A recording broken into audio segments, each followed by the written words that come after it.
Maria.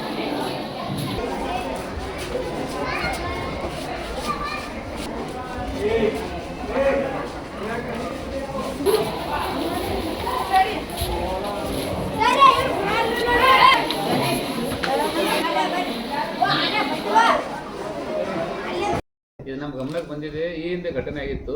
ಈ ಹಿಂದೆ ಘಟನೆ ಆದಾಗ ಅವಾಗ ಇಲ್ಲಿ ಪ್ರಿನ್ಸಿಪಾಲ್ನು ಸಸ್ಪೆಂಡ್ ಆದರು, ಇಲ್ಲಿ ವಾರ್ಡನ್ನು ಸಸ್ಪೆಂಡ್ ಮಾಡಿಸಿದ್ವಿ, ಇಬ್ಬರು ಸಸ್ಪೆಂಡ್ ಮಾಡಿದ್ವಿ. ಈಗ ನಾವು ಏನು ಮಾಡಿದ್ವಿ, ಅದ್ರ ಜೊತೆಗೆ ಇಲ್ಲಿ ಒಬ್ಬ ಎಕ್ಸ್ಟ್ರಾ ಬೇರೆ ವಾರ್ಡನ್ ಹಾಕಿದ್ವಿ, ಇಲ್ಲಿ ತಹಸೀಲ್ದಾರ್ ಅಂತೇಳಿ ಎಕ್ಸ್ಪೀರಿಯನ್ಸ್ ಆ್ಯಂಡ್ ಆ ವಾರ್ಡನ್ನು ಒಳ್ಳೆ ರೀತಿ ಕೆಲಸ ಮಾಡ್ತಾ ಇದ್ದಾರೆ. ಪ್ರಿನ್ಸಿಪಾಲ್ನು ಕೂಡ ನಮ್ಮ ಇಲಾಖೆಯಿಂದ ಬೇರೆದವ್ರನ್ನ ಟ್ರಾನ್ಸ್ಫರ್ ಮಾಡಿ ಹಾಕಿದ್ದಾರೆ, ಬಾರಿಕೆ ಅಂತ ಹೇಳಿ ಅವ್ರು ರೆಗ್ಯುಲರ್ ಪ್ರಿನ್ಸಿಪಾಲ್ ಬಂದಿದ್ದಾರೆ.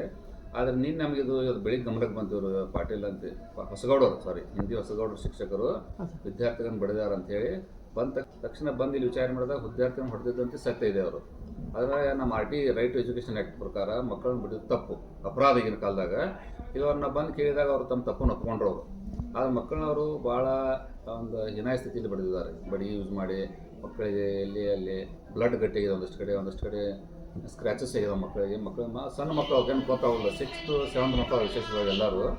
ಆ ಶಿಕ್ಷಕರನ್ನ ಕರ್ಕಿದಾಗ ಪಾಲಕರು ತಮ್ಮ ವೇದನೆ ಅಂತ ಹುಡ್ಕೊಂಡ್ರು. ನಾವು ನಮ್ಮ ಮಕ್ಕಳು ಅಂತೇಳಿ ಬಿಟ್ಟಿರ್ತೇವೆ ನಿಮ್ಮಂತೇಳಿ ಅಂದಾಗ ಅವೆಲ್ಲ ಪಾಲಕರು 24 hours ನಮ್ಮಂತೇಳಿ ಇರ್ತಾರೆ, ನಮ್ಮ ಮಕ್ಕಳು ಅಂತ ತಿಳ್ಕೊಂಡು ನಾವು ನಡಿಬೇಕಾದಾಗ ಆ ಶಿಕ್ಷಕನ ಕರ್ಕಿದಾಗ ಅವ್ರು ಗದ್ದಲ ಮಾಡ್ತಾ ಇದ್ರು, ದಂಧೆ ಮಾಡ್ತಾ ಬಡದ ಅಂತೇನು ಅದೇ ಹೇಳಿದ, ನಿಮ್ಮ ದಂಧೆ ಮಾಡಲಿ ಗದ್ದಲ ಮಾಡಲಿಪ್ಪ ಹೈಯರ್ ಅಥಾರಿಟಿ ಇರ್ತೈತೆ ತಿಳಿಸ್ಬೇಕು.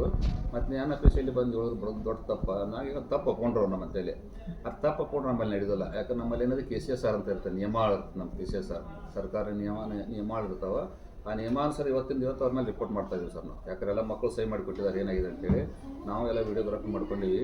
ಅದನ್ನು ತೊಗೊಂಡು ನಮ್ಮ ಮೇಲಾಧಿಕಾರಿಗಳ ಗಮನಕ್ಕೆ ತಂದು KCSR ನಿಯಮಾವಳಿ ಏನಿದೆ ಶಿಸ್ತು ಕ್ರಮ ಕೈಗೊಳ್ತೀವಿ.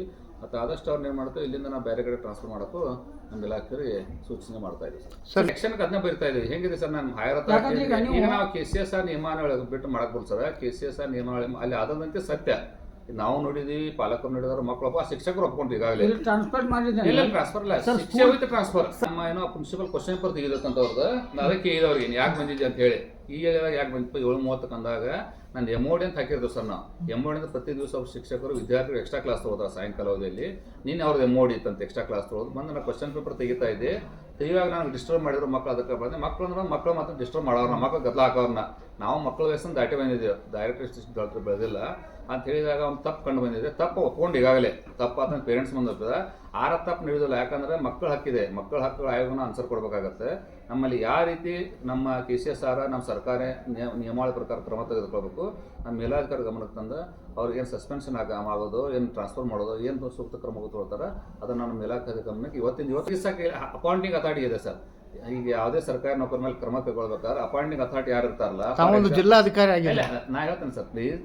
ಹೆಂಗಿದೆ ಈಗ BO ಇದ್ರೆ ಶಿಕ್ಷಕರು ತೋರ ನಮ್ಮ ಎಜುಕೇಷನ್ ಇದು ಮೈನಾರಿಟಿ ಡಿಪಾರ್ಟ್ಮೆಂಟಲ್ಲಿ ಏನಿದೆ, ನಮ್ಮ ಅಪಾಯಿಂಟಿಂಗ್ ಅಥಾರಿಟಿ ಮಾನ್ಯ ಡೈರೆಕ್ಟರ್ ಸಾಹೇಬರಿಂದ ಅವರೇ ಅವ್ರ ಮೇಲೆ ಕ್ರಮ ಕೈಗೊಳ್ಬೇಕು. ನಾವೇನು ಮಾಡ್ಬೋದು, ಡೆಪ್ಯುಟೇಷನ್ ಮಾಡ್ಬೋದು ಅಷ್ಟೇ ಅವರಿಂದ ಬೇರೆ ಕಡೆಗೆ ತಾತ್ಕಾಲಿಕವಾಗಿ ಕ್ರಮ ಕೈಗೊಳ್ಬೇಕಾದ್ರೆ ಇವತ್ತು ಬರ್ತಾ ಇದೆ ಸರ್ ರಿಪೋರ್ಟ್. ಹಾಗಾಗಿ ಮಕ್ಕಳದಾಯ್ತು ಪೇರೆಂಟ್ಸ್ ಆಯ್ತು ನಾವೆಲ್ಲ ಲೇಖಿಯನ್ನು ತೆಗೆದುಕೊಂಡಿದ್ದೀವಿ. ಇವತ್ತು ನಾವು ರಿಪೋರ್ಟ್ ಸೆಂಡ್ ಮಾಡ್ತಾ ಇದ್ದೀವಿ ಸರ್. ವಿದಿನ್ 3 ದಿನದಾಗ ಅವನು ತನ್ನ ಹೇಳಿಕೆಯನ್ನು ಕೊಡ್ತಾರೆ, ಅವ್ರು ಸ್ಪಷ್ಟನೆ ಕೊಡ್ಬೇಕಾಗತ್ತೆ ಸರ್. ಅದು MOD ಇತ್ತಲ್ಲ ಅವ್ರದ್ದು ಇದ್ದಾಗ ಬೇರೆದವ್ರಲ್ಲ. ನಮ್ಮಲ್ಲಿ 7 ಶಿಕ್ಷಕರು ಇರ್ತಾರೆ ಸರ್.